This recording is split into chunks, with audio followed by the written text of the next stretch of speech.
The Montreal Canadiens lost another game, you guys, to drop to 1-7-1 on the road, coming up on the wrong end of a 3-2 scoreline against the New York Rangers last night. The Blue Shirts are on a bit of a heater. They've won 4 in a row and look pretty good. Their young players are dynamic. They're dangerous. I watched the New York Rangers play, and granted, they gave the Canadiens ample opportunity. This team they can't score. We know that. They scored 2 goals a game. They scored 2 more again last night.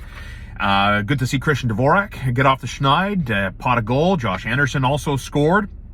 And Caden Primeau, to me, was the bright spot, I suppose, of another loss, where he made 31 stops on 34 saves, and he was coming in with a good amount of confidence. He was rocking a .916 save percentage with the Laval Rocket before he got called up, and to me, he was a difference maker and showed potential in that category of being a difference maker. And from my kind of amateurish perspective, and I understand goaltending is a wild position. Even a hockey lifer like Dominic Ducharme can acknowledge that it's just different. It's just different than the X and O's that go with telling forwards where to be or defensemen where to be. Goaltenders are another planet in a different solar system.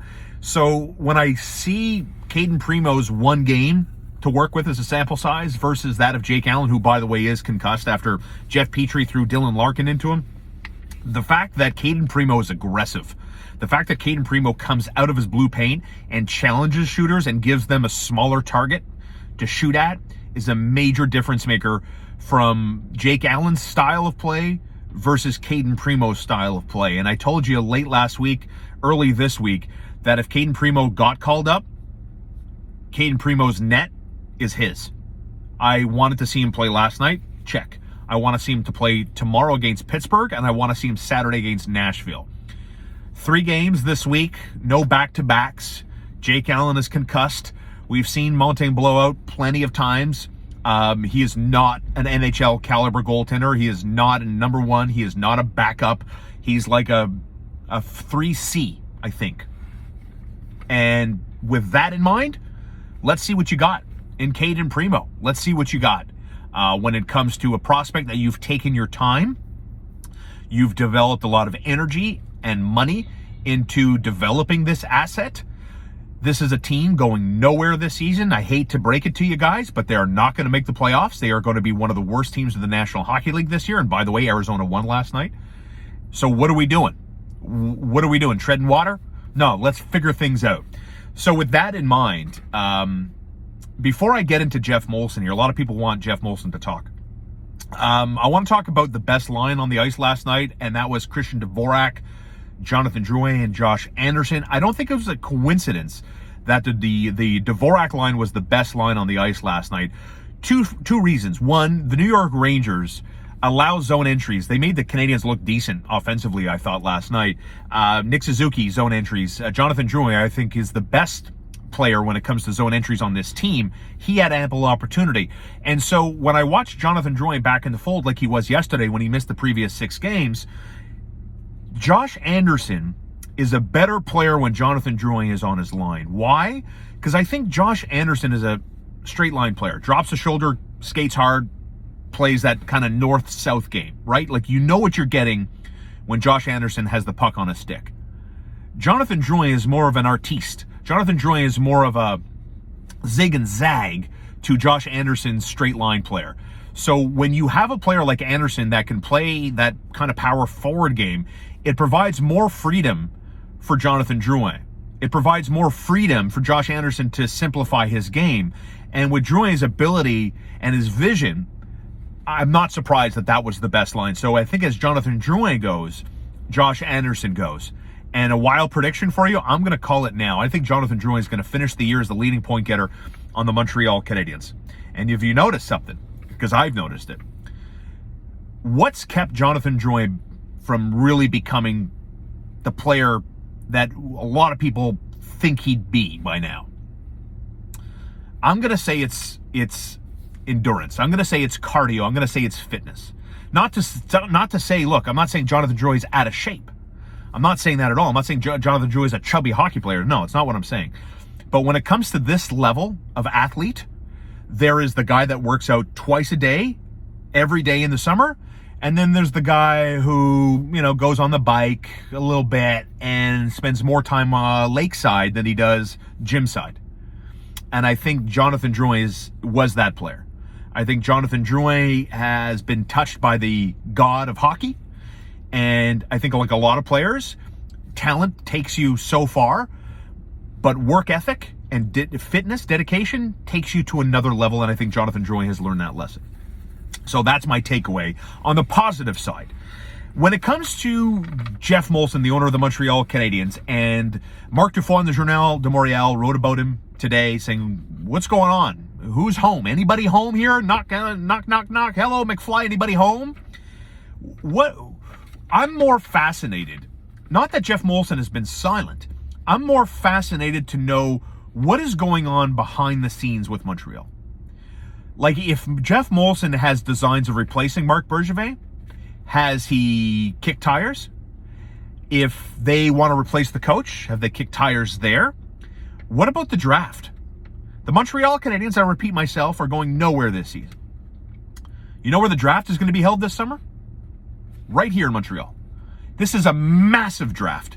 This is an enormous draft. And this organization has a general manager with no future beyond the 82nd game of this regular season. So I am more fascinated about what is going on behind the scenes, because if Geoff Molson comes out and says, I'm having a press conference, what are people going to ask him? People are going to ask him about Marc Bergevin. People want to know about Marc Bergevin's status and his future and what direction is this team headed into. So there's no answers to any of those questions. Geoff Molson's not going to come out and say, yes, I'm disappointed that this team is one of the worst teams in the NHL. No, duh. Obviously. Everybody knows that. Everybody's disappointed that is a fan of this organization. Everybody is. Geoff Molson's not going to come out and calm the waters by saying that he's angry too and he's disappointed too. There isn't a question any member of the media is going to ask Geoff Molson that is going to provide more clarity on what is going on this year. Because, again, if they're going to replace the general manager, that question is not going to be answered, at this imaginary press conference. If they're upset with Dominic Ducharme's tactics, that question is not going to be answered truthfully at this hypothetical press conference, or about individual performances or contracts that were handed out. None of this stuff is going to be handled with any level of clarity in season. It's not going to happen. So I want to know what's going on behind the scenes. I want to know what Geoff Molson is thinking. I want to know what the plan is. I want to know what's happening for the trade deadline. Like, again, with the contracts on this team, like Jeff Petrie, Ben Sherratt, Paul Byron, Jake Allen, and down the list we go of contracts that Marc Bergevin might unload between now and late March and the trade deadline. But a general manager that doesn't have a contract beyond this season, is he the guy that's doing that? Does Geoff Molson want that guy doing that to his team? I don't know. And neither do you. And if Geoff Molson has a surprise press conference, the only time Geoff Molson is going to talk, I think, is when a decision has been made and an announcement will follow. Other than that, what do we want? We want a helicopter owner? We want some guy hovering over the team and throwing more kerosene onto this fire and turning it into an inferno? I don't want that. I don't want an over-rambunctious owner just filled with drama, filling this market with more unnecessary drama. When Geoff Molson comes to speak, he's going to have something to say. And right now, there isn't anything to say. Nothing. There's no answer coming from ownership at all, period. So I think we need to move on from that and understand that there are a lot of things at play here in what will be a pivotal offseason. And the days and weeks and months leading up to the trade deadline, no doubt will have bearings on what this team is going to look like, not just this season and next season, but years beyond. And that's where we're at with this team. That just looks terrible. They can't score, and the odd man rushes, again, were obscene against the New York Rangers. And count me amongst those that didn't like the Mike Pezzetta Reeves fight. I didn't understand it. I don't get it. I don't know why they had to fight. Was there, I know I've been telling you, I want to see fights. I want to see emotion. The Canadiens just scored. They just scored to tie the game, and you're fighting the guy whose only job is to fight in the NHL. He does nothing else, really. Like, Michael Pezzetta fought him for what? And then the Rangers go and score a beautiful goal as Zibanejad to Chris Kreider. What did that do? Was that a turning point in the hockey game? Like, it made no sense. To me, it was a lack of hockey IQ. I wasn't a fan of it at all. And look, I like fighting in the NHL. That was just dumb. Honestly, I just thought that was just a dumb decision. And look, by the way, that the Chris Kreider goal was a beautiful setup from Zibanejad. Go back and look at the replay. Look at Mika Zibanejad, who he's looking at when he throws it cross crease to Chris Kreider. No look style. Unbelievable. Beautiful. So yeah, I want to see Caden Primeau tomorrow against Pittsburgh and again Saturday against Nashville.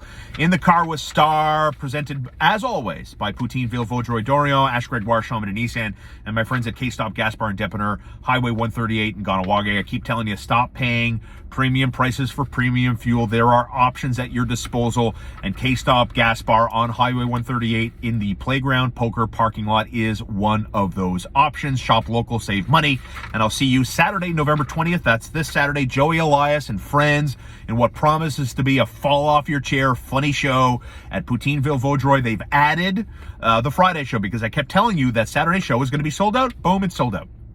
So I want you to go right now, PoutineVilleVaudreuil.com, and buy tickets for Friday show. $20 gets you through the door. You're not going to regret it. Everybody needs to laugh. Everybody needs to feel good. The Canadiens are miserable. They're going nowhere.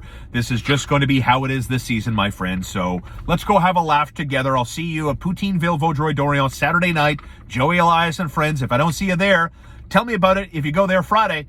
Don't forget, if you're watching this on YouTube, on Instagram, on Facebook, throw a like, throw a comment, throw a subscription. I always appreciate it. And we'll see you later as the Montreal Canadiens are back in action tomorrow when they host Pittsburgh.